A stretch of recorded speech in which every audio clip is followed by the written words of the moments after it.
Today I want to talk to you about non-waiver exempt players on the cusp of making the Islanders roster. Who are they? What's preventing them from getting there? And what is the likely outcome for each player?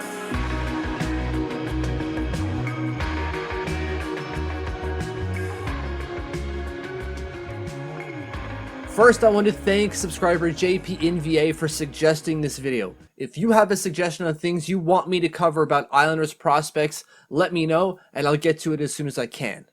Also, I'd like for you to follow me on Twitter at TLOMitch. You can get all the breaking information on Islanders prospects that I've yet to cover on the channel or that I am about to cover on the channel, know who I'm interviewing ahead of time, so on and so forth. So that's at TLOMitch on Twitter. Now, to the topic at hand. Non-waiver exempt players on the cusp of making the Islanders roster. Who are they? What do I mean by non-waiver exempt? And what's preventing them from getting there? And the likely outcome for them. So let's get to first, what is a non-waiver exempt player? Well, it just means that that player has to go through waivers if they go from the NHL to the AHL.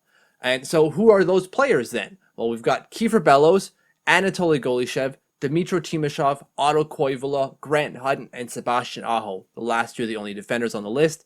And the only, of course, there are other players who are waiver exempt, right? Most of the guys in the NHL are waiver exempt, but we're not going to cover those. So first, Kiefer Bellows. Why isn't he making the team? Well, it seems that Barry doesn't really like him that much. And not as an individual, and not as a person, but it seems as a hockey player, he doesn't really like what Kiefer Bellows is giving. And it's not to say that Kiefer Bellows can't work his way into that spot. I just don't see it happening at this point. Like, there are other things, other pressing needs that the Islanders have that Kiefer Bellows could help with. And by that, I mean trading off contracts, right? If Kiefer Bellows is going to have a role for the Islanders, it's probably not going to be in a playing capacity. It's probably going to be as a piece to bleed off one of their fairly expensive contracts, like Nick Leddy, for example, or Andrew Ladd, like Kiefer Bellows was supposed to be 2 years ago, right? Like in the Zach Parise deal. Kiefer Bellows was supposed to be the main piece of that deal going towards the Minnesota Wild. So I think that's very much in the cards for Kiefer Bellows. I don't expect him to play for in a New York Islanders outfit at all. Then we've got Anatoly Golishev. Just came over from Russia, is seeming living life on Long Island. He's at Long Beach last time I saw him. He's practicing with the team. He's getting conditioned to play an NHL game. Will he play for the Islanders? I would think so. I think the plan for the Islanders is to move on from guys like Cal Clutterbuck, maybe even Casey Cizikas, definitely Leo Komarov. Not that they don't like Leo Komarov, but they certainly don't like that $3 million cap hit. And some of those guys, well, most of those guys, Golishev can take over. He's not a center, so, take away him replacing Casey Cizikas, but he can certainly replace Leo Komarov in terms of being somewhat of an agitator, but also being productive offensively. And he can also do the Cal Clutterbuck role. I'm not going to say he's going to be a battering ram out there, but he can be a tenacious forward and give the Islanders some bottom six production. Will he be there next year for them? I think so. I don't see him being traded off to bleed off other contracts. I don't really see him playing at the AHL level outside of, let's say, a 2-week conditioning stint. I think he makes the team next year. Then we've got Dmytro Timashov, who came over from the Detroit Red Wings just last year. And I don't know what to think about him. I don't think he's going to make the NHL roster specifically because we've got Anatoly Golishev. They just kind of seem to fulfill the same role, and Golishev can play more of a mature game than Timashov can.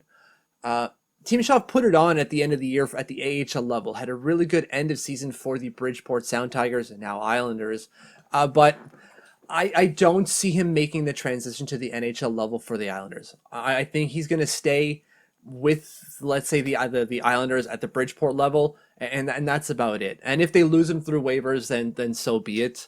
They got him for future consideration, so like they literally lost nothing in acquiring him. Then we've got Otto Koivula, and Koivula should be at the NHL level right now. He's ready for it, and I don't know this for a fact because I've not spoken to him about this, but I believe that he is quite frustrated that he's not there yet. He's done everything he needs to do to get there, But the only thing preventing him from getting an NHL role are those veterans on the bottom six, guys like Leo, guys like Zajac, Clutterbuck, Martin. And now he can't play a Martin or Clutterbuck style necessarily. He's a big kid though, right? He's 6'4". He's a big boy and he's got hands. He's got pretty soft hands and he can put up points. Now he doesn't play a power forward role necessarily. He's not going to go and crash and bang. That's something he could maybe learn, and it's probably why he's not playing at the NHL level right now. But with that being said, I think he's going to be picked up at the expansion draft. I don't think that he's going to end his career as a New York Islander. I really think he's going over to Seattle this summer. They're seemingly looking for cheap NHL deals with upside, and that is very much Otto Koivula, even though he's on an expiring RFA contract. They will likely pick him up, sign him to some like bare minimum deal, and maybe plug him in at their bottom six role or add him as depth at the NHL level. Then we've got the two defensemen in Grant Hutton, who's a right-hander, and Sebastian Aho, who's a left-hander. They both play different styles. Grant Hutton's more of a two-way defenseman. Yeah, he's got some offensive upside, but he's pretty good defensively. Whereas Sebastian Aho is more of puck carrying, creating offense, and skating ability. I don't see either of them making the NHL squad for the Islanders. They like them both. Don't get me wrong. The Islanders like both of these players. But when you consider, okay, well, are we the Islanders ready to put them in an NHL role? No, they would already do so with Sebastian Aho. They've already got him on the taxi squad and had him basically all year, and they haven't let him play. They would rather play Thomas Hickey and Braden Coburn, who've played like 14 NHL games over the last 2 years. I know it's more than that, but you get what I'm trying to say here. Where Sebastian Aho has played well at the AHL level consistently. Why not give him the chance? Well, it's clear they don't like him to fill that role necessarily. So he too, I think if they're going to be making moves in terms of bleeding off contracts, Sebastian Aho is going to be gone, if not picked up by Seattle. Although, like, I see that one a little bit less just because Aho is a little bit older. When it comes to Grant Hutton, the Islanders are already pretty stocked when it comes, well, not pretty, but definitely stocked when it comes to right-handed defensemen. You've got Ryan Pollock, Noah Dobson, Scott Mayfield. That's 1, 2, 3 probably in that order next year. Where do you put Grant Hutton? There's no room for him. There's definitely no room for Grant Hutton. Do they send him in a trade somewhere else? Maybe, but his value isn't necessarily that high. As much as the Islanders like Grant Hutton, he doesn't have a ton of value in the trade market. So, like, they're not going to get a whole lot for him. If anything, it's going to be we're sending a one contract out to get one contract back. That's probably the tip or the ceiling for trade value for Grant Hutton. Now, again, it's not to say he's a bad player. It's just he doesn't fit in what they're doing because they don't have the space to put him in, and he's not better than the guys who are currently using those spots.